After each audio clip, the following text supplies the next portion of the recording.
Good morning, students. Today we will know how can we improve our handwriting. हम अपनी handwriting को कैसे सुधार सकते हैं. सी हैंडराइटिंग को सुधारने के लिए ये हैंडराइटिंग को सुधारना बहुत ही ज़रूरी है क्योंकि इससे ही हमारे मार्क्स बनते हैं. ठीक है, अगर आपके 90 मार्क्स आने वाले हैं और आपकी हैंडराइटिंग अच्छी नहीं है तो वही मार्क्स डाउन होके 80 चले जाएंगे. अगर आपकी हैंडराइटिंग अच्छी है और आपके मार्क्स आने वाले हैं 90 तो वो अबव चले जाएंगे, वो चले जाएंगे 95 तक. सो आपकी हैंडराइटिंग बहुत अच्छी होनी चाहिए क्योंकि आपकी जो पेपर चेक करता है उसको आपकी पर्सनैलिटी के बारे में नहीं पता होता. आपकी पर्सनैलिटी आपकी हैंडराइटिंग में शो होती है उसको कि कितनी अच्छी तरह से आप लिखते हैं, तो इससे पता लगता है अब आप अपनी लाइफ में कितने डिसिप्लिन्ड हैं.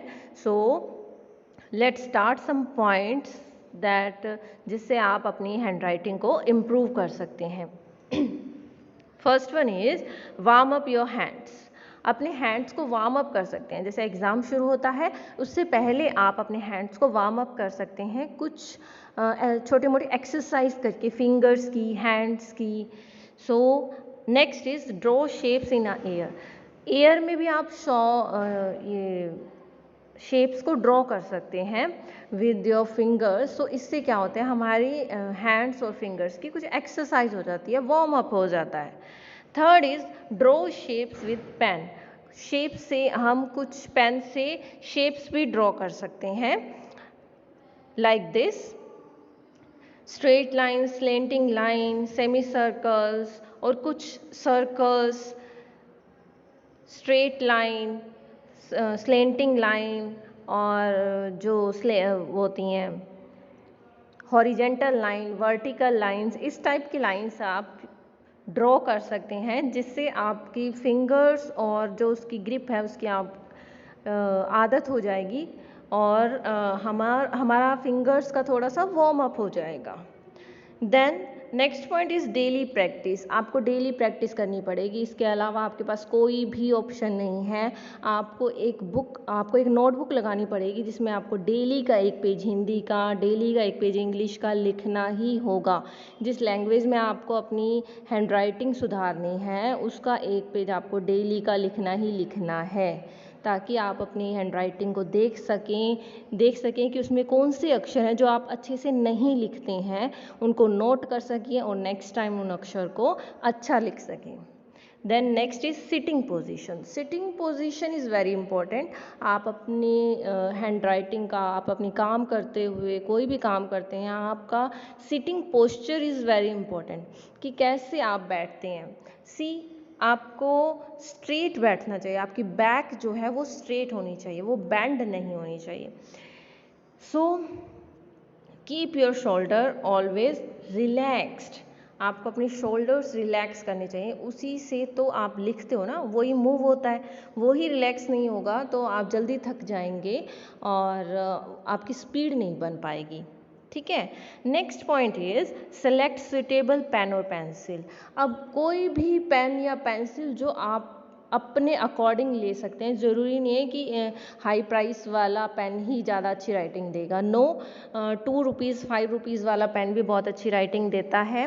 आप लिख सकते हैं अच्छे से, जो आपको कंफर्टेबल लगता है, आपके हैंड में अच्छे से सूटेबल हो जाता है. Then page position.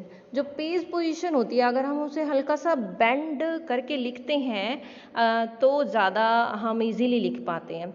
जैसे लेफ्ट हैंडेड पर्सन है तो थोड़ा सा राइट साइड झुकाव करके, और जो राइट हैंडेड पर्सन है वो थोड़ा सा लेफ्ट साइड झुकाव करके लिख सकते हैं, जैसे आपको पिक्चर में शो हो रहा है. सो अगर आप ऐसे लिखेंगे तो आप ज़्यादा रिलैक्स मोड में और इजीली लिख पाएंगे. Next point is grip. कि आपकी जो ग्रिप है ना पेन की, वो ज़्यादा टाइट नहीं होनी चाहिए और ना ही ज़्यादा लूज़ होना चाहिए. ज़्यादा टाइट पकड़ेंगे तो टाइट लिखेंगे ज़ोर लगाकर और तो आपकी फिंगर्स जल्दी थक जाएंगी. लूज़ करेंगे तो हैंडराइटिंग ऑब्वियस अच्छी नहीं आएगी, इधर उधर भागेंगे अक्षर. और अगर आप उसको मीडियम साइज से पकड़ेंगे तो अच्छी राइटिंग आएगी और आप थकेंगे भी नहीं और ज़्यादा लिख पाएंगे. ठीक है.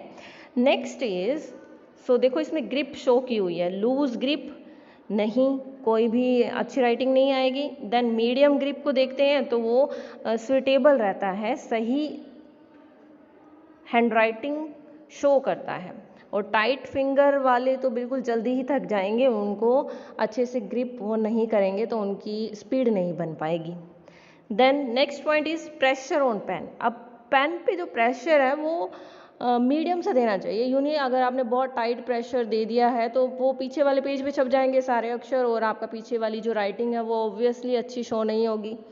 देन अगर आप बिल्कुल हल्का हल्का लिखते हैं तो वो भी अच्छी से नहीं आएगी राइटिंग। तो मीडियम सा होना चाहिए हर चीज़। सो सुना है ना, excess of everything is bad. So वो चीज़ सभी मीडियम होनी चाहिए। Next is speed. स्पीड भी आप बहुत जल्दी जल्दी ना लिखें, बहुत धीरे धीरे ना लिखें। स्पीड आपकी तभी बनेगी जब आप डेली ही प्रैक्टिस करेंगे। आप जल्दी जल्दी भी अच्छे से लिख पाएंगे और आप धीरे धीरे भी अच्छे से लिख पाएंगे। स्पीड मायने रखती है एग्ज़ाम में कि आपका पेपर ना छूटे। Next is concentrate. Of course अगर जब आप लिखते हैं तो आपका ध्यान पूरा आपकी राइटिंग में हो, जितने भी अक्षर आप लिख रहे हैं वो प्रॉपर बने हुए हों। जो सा अक्षर आप सही नहीं लिख रहे हैं उनको नोट कीजिए, नेक्स्ट टाइम उनको अच्छे से देखिए कि आपका कौन सा अक्षर है जो टेढ़ा मेढ़ा जा रहा है और आप अच्छे से नहीं लिख पाते हैं। Then cutting. कटिंग का आ जाता है कि कुछ बच्चे कटिंग बहुत ज़्यादा कर देते हैं। यहाँ देखिए, इतनी ज़्यादा कटिंग भी अच्छी बात नहीं है। अगर आपका कुछ अक्षर गलत भी हो जाता है तो उसको आप जस्ट एक प्रॉपर लाइन से कट कर दें। बार बार उसको घिसाना वो अच्छी बात थोड़ी है, वो अलग से शो होता है, वो आपकी राइटिंग अच्छी शो नहीं करता है। तो हमें क्या करना चाहिए, जस्ट हल्का सा उसके ऊपर कट लगाना चाहिए ताकि जो एग्ज़ाम पेपर चेक कर रहा है तो वो उसको पता लग जाए कि ये इसे कटिंग हुई है, बस। Fine. Then next point is shape, size and height. इसकी बात की जाए तो आपको हिंदी और इंग्लिश दोनों में अक्षर जो हैं उनकी शेप अलग अलग होती है, साइज होता है, हाइट होती है हर एक अक्षर की। जैसे इंग्लिश में कैपिटल लेटर्स सेम 3 लाइन्स में लिखे जाते हैं, वो बड़े छोटे नहीं होते, कैपिटल लेटर्स अलग होते हैं। जो स्मॉल होते हैं उनको उनकी राइटिंग अलग होती है, जैसे ए बीच वाली 2 लाइन्स में, बी 3 लाइन्स में। तो जो स्मॉल लेटर्स होते हैं उनको क्या बोलते हैं, टाइपराइटर स्टाइल, जो अलग अलग लिखे होते हैं। कर्सिव स्टाइल, जो इकट्ठे जुड़े हुए होते हैं उन्हें क्या बोलते हैं, कर्सिव स्टाइल राइटिंग। जो अलग अलग होते हैं उन्हें टाइपराइटर स्टाइल राइटिंग।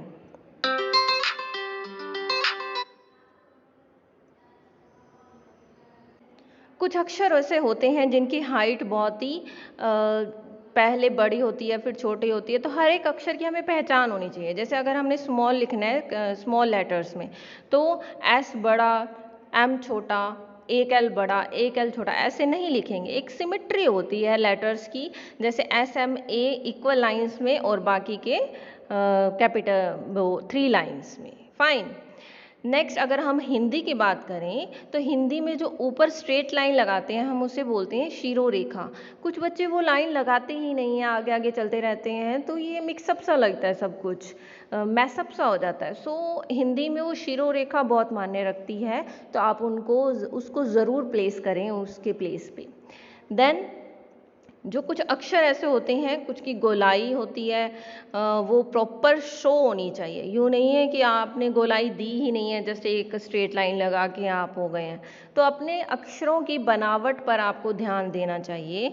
जैसे ग लिखना है तो प्रॉपर गैप होना चाहिए पहली लाइन में और दूसरी लाइन में, ग की दोनों में डिफरेंस अच्छे से होना चाहिए। देन ई की गोलाई, झ की गोलाई अच्छे से प्रॉपर आप अक्षर बनाएंगे तो आपकी राइटिंग अच्छे से शो होगी। मात्राओं की बात की जाए तो मात्राओं में दोनों मात्राएं अच्छे से लगाएं। यूँ नहीं है कि आप एक शेप सी बना के स्पीड में चले जाते हैं, ऐसा नहीं होना चाहिए। आपको प्रॉपर मात्राएं लगानी चाहिए जैसे उन मात्राओं की शेप होती है। देन इंक्लिनेशन मीन्स जो आपकी राइटिंग है वो सारी एक सार होनी चाहिए।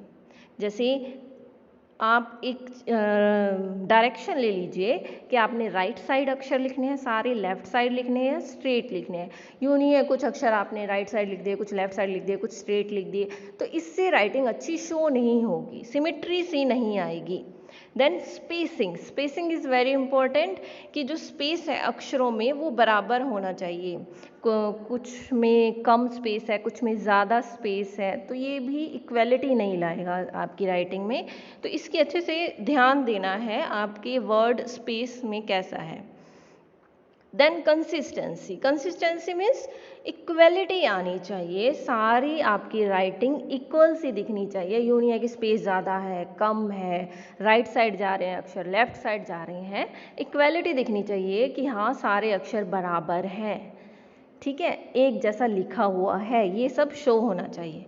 तो ये आपके कुछ 16 पॉइंट थे, अगर आप इनको ध्यान में रखते हुए अपनी राइटिंग को ऐसे रखेंगे तो क्या होगा, आपकी राइटिंग अच्छी बनेगी, इंग्लिश में ऐसी बन जाएगी, हिंदी में ऐसी बन जाएगी। ऐसे नहीं है कि एक ही दिन में, आपको प्रैक्टिस करनी होगी, प्रैक्टिस से ही अच्छी राइटिंग बनेगी। यूँ नहीं है कि आपकी, देखो राइटिंग यूँ नहीं है कि बहुत अच्छी होनी चाहिए, राइटिंग ऐसी होनी चाहिए जो समझ में आ जाए। एग्जामिनर ऐसा ना हो कि यूँ देख के एकदम से हो जाए ये तो नालायक बच्चे का पेपर है, इस टाइप से वो सोचने ना लगे कि ये इसकी पर्सनैलिटी अच्छी नहीं होगी मे बी, सो इसको अच्छे नंबर नहीं देने चाहिए, उसका माइंड इस तरह से नहीं होना चाहिए। Fine, so hope you all like this video. We will meet in next video now. Till then keep learning at your home students. Bye all of you. Take care.